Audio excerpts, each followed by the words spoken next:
ভৰুৱা চেতন ৰাম ৰাম বয়সে গুৱাইলো হেলে বান্ধৱ কৃষ্ণৰ নামকৰণ লৈলো হৰি ভকতৰ মেলে হৰি ভকতৰ মেলে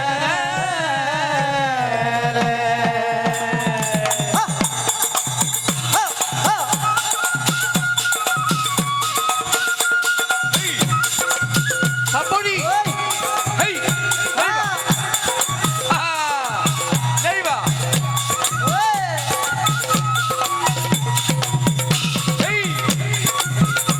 হেই হে রাম রাম রাম নামে গঙ্গারি জল রাম রাম কৃষ্ণ নামে ধারা রাম রাম ধীরে ধীরে বইয়া গিছে বৈকুণ্ঠরে পরা হে রাম রাম রাম নামে গঙ্গা জল কৃষ্ণ নামে ধারা হে দেব ওই ধীরে ধীরে বয়া হিসে বৈকুণ্ঠরে পরা হরি বল নেইবা ওই ওই হেরিবা হে রাম রাম হ্যাঁ হ্যাঁ ওই ওই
ঈশ্বৰ পপন জনতাৰণ হে ৰাম তুমি প্ৰিয়তম পৰম দেৱতা জানিয়া ললো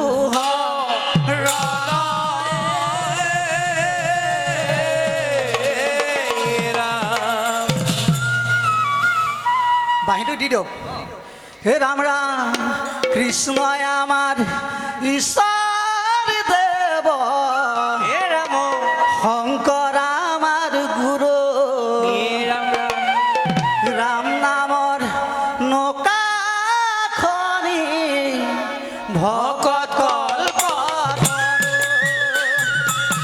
কৃষ্ণই আমাৰ ঈশ্বৰ দেৱ শংকৰ আমাৰ গুৰু ৰাম নামৰ নৌকা খনি ভকত কল্প তৰু ভকত কল্প তৰু হৰি বল চাপৰি এই দেইবা হৰি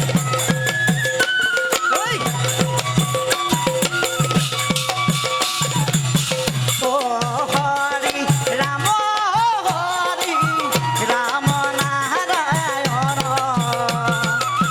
ৰাম হৰি হৰি ৰাম নাৰায়ণ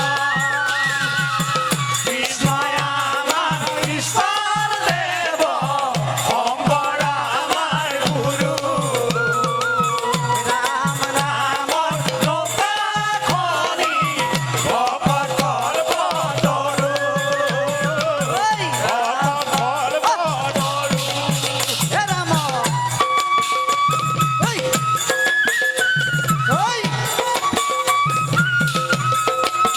হে ৰাম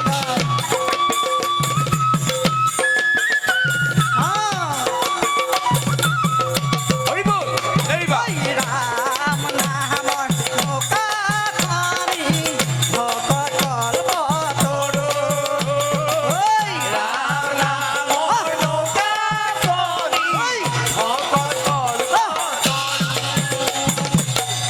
পাণ্ডৱ কৃষ্ণ হে ৰাম কাকিৰ না যাও গয়া না যাও বৃন্দাবনে কৃষ্ণ সেৱা কৰি থাকিম প্ৰভু তোমাৰ চৰণে কাটি নাযাওঁ গয়া নাযাওঁ বৃন্দাবনে সেৱা কৰি থাকিম প্ৰভু তোমাৰ চৰণে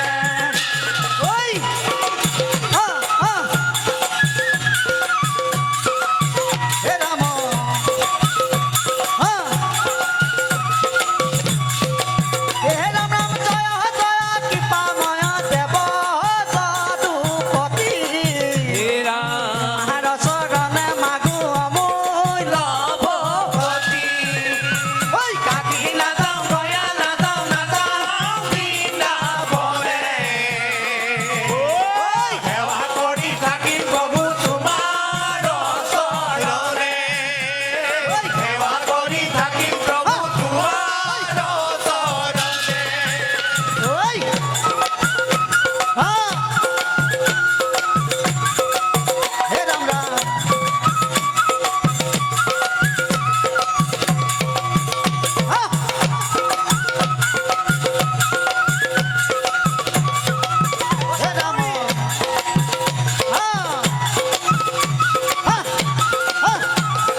কৃষ্ণ বাণী ও দুয়োজনা গুৰুৰ পদে সহস্ৰ প্ৰণাম এই ভকতৰ আজ্ঞা মানি লওঁ হৰি নাম এই ভকতৰ আজ্ঞা মানি লওঁ হৰি নাম। মোক এজন গুণীজ্ঞানী ব্যক্তি কৈছিলে যে সদায় যেতিয়া মানুহৰ জীৱনত যেতিয়া ধুমুহা নাইবা যদি কিবা নহ'বলগীয়া ঘটনা হয় তেতিয়াহ'লে সদায় বতাহ বৰষুণ যিয়েই নহওক যদি আৰু অন্য কিবা হয় তেতিয়াহ'লে সদায় এজোপা বৰগছৰ তলত জিৰাবা। বৰগছৰ তলত এইকাৰণে জিৰাবা যাতে তোমাৰ জীৱনে কিবা এটা যাতে কাৰোবাৰ সাহস পায়। তো সেয়েহে মই ভাবি লৈছিলোঁ মোৰ বাবে দুজন ব্যক্তিয়ে মোৰ জীৱনত এজোপা বৰগছ যেনিবা এখন পৃথিৱীৰ পৰা নাই, সেয়েহে সেইজন ব্যক্তিক মই ইয়াৰ পৰাই সেৱা জনাইছোঁ, শ্ৰদ্ধা জনাইছোঁ। কৃষ্ণ আৰু মোৰ সন্মুখত আছে আমাৰ অৰুণ সন্দিকৈ প্ৰভু। গতিকে তেখেতৰ লগত আমি বহুতো নজনা বহুত শিকিছোঁ আৰু কেতিয়াবা ভুলে শুদ্ধ হয়তো তেখেতৰ সন্মুখতে আমি পৰিৱেশন কৰিছোঁ। আমাৰ সন্মুখত আছে মোৰ মৰমৰ ককাইদেউ পাৰ্থ শইকীয়া। তেখেত শিৱসাগৰৰ হয়, খোলত খুবেই পাৰ্গত আৰু তেখেত বৰ্তমান আমাৰ গুৱাহাটীত বহুকেইখন ভাওনাৰ লগত জড়িত। তেখেতে ভাওনা পৰিচালনা কৰি আহিছে। আৰু আমাৰ সন্মুখত আছে ৰমণী গগৈ প্ৰভু, তেখেতকো চিনাকি কৰি দিছোঁ। তেখেত হৈছে আমাৰ উমাকান্ত বৈৰাগী দেউতাৰ লগত বহু বছৰ একেলগে বহুকেইখন মঞ্চত টোকাৰী গীত পৰিৱেশন কৰি আহিছে। আৰু এয়া মোৰ মৰমৰ ককাইদেউ সৰ্বেশ্বৰ দা। তেখেতে ভাল গায়, তাল বজায়। গতিকে তেওঁলোকৰ লগত থাকি বহুতো নজনা কথা শিকিছোঁ। মোৰ সন্মুখত আছে মোৰ মৰমৰ ককাইদেউ সীমান্ত তামুলী, অসমৰ এজন ঢোলৰ ওজা। তেখেত অসমৰ প্ৰায় আগশাৰীৰ এজন বিহুৱা, লগতে ঢোলৰ ওজা। আৰু মোৰ মৰমৰ আমাৰ বাবেজন আছে, তেখেত হৈছে হেমন্ত। আপোনালোকে দেখিলে ইমান সুন্দৰকৈ আমাক নামেৰে আপ্লুত কৰিলে। আৰু আমাৰ মাজত আছে মোৰ মৰমৰ ভণ্টি। তাই আচলতে বাইদেউ, কিন্তু আজি তাই দাদা হৈ আহিছে, কিয়নো মই তাই বিশেষকৈ ক'ব লৈছোঁ। কৃষ্ণ তাইৰ এইটো বিশেষ অসুবিধা। আজিৰ পৰা প্ৰায় 7 মাহ আগত তাইৰ এইখিনিত এটি সৰু অপাৰেশ্যন হৈছিলে দেহৰ কিছু অংশত। তো সেয়েহে তাই চাদৰ মেখেলা পিন্ধিব নোৱাৰে। মোক কয় কেতিয়াবা বোলে, দাদা মোৰ কিন্তু ধুতি পিন্ধাও অভ্যাস আছে। তেতিয়াহ'লে আমাৰ প্ৰভুজনাই অনুমতি দিছে, ঠিক আছে হ'ব তেতিয়াহ'লে তুমি ধুতিয়ে পিন্ধা। যেতিয়ালৈকে তোমাৰ শৰীৰ সুস্থ নহয় তেতিয়ালৈকে তুমি ধুতিয়ে পিন্ধা। ঠিক তেনেধৰণে আমাৰ লগত যদিও বাইদেউ, আমাৰ লগত দাদা হৈ আহিছে। আৰু আমাৰ মৰমৰ ককাইদেউ আপোনাৰ সকলোৱে জানে, নয়নমণি দা আছে, তেখেতেও গাব। গতিকে গাব লৈছোঁ। আমি দুজনা গুৰুক ক'ত কেনেকৈ কি ধৰণে বিচাৰি পাওঁ তাকে অকণমান নামৰ মাজেৰে আলোচনা কৰিব লৈছোঁ। যদি কিবা কাৰণত ভুল ভ্ৰান্তি হয় ক্ষমা কৰিব। যদি শুনি ভাল লাগে সকলোৱে চাপৰি বজাব, আৰু যদি কিবা কাৰণত শুনি বেয়াও লাগে তেতিয়াও আপোনালোকে চাপৰি বজাব, ভাল লাগিব। ইমান সুন্দৰ এটি পৰিৱেশ। আচলতে তেখেতক আমি সেৱাৰ শ্ৰদ্ধাৰে জনাব পাৰিম, তাতকৈ আমি একো কৰিব নোৱাৰিম। গতিকে তেখেতে যিখিনি দি থৈ গ'ল আমাক, সেইখিনি আমি সকলোৱে আঁকোৱালি ল'ব লাগে। গাব লৈছোঁ আমাৰ সন্দিকৈ প্ৰভুৰ জনাৰ শ্ৰীচৰণত সেৱা জনাই গাব লৈছোঁ।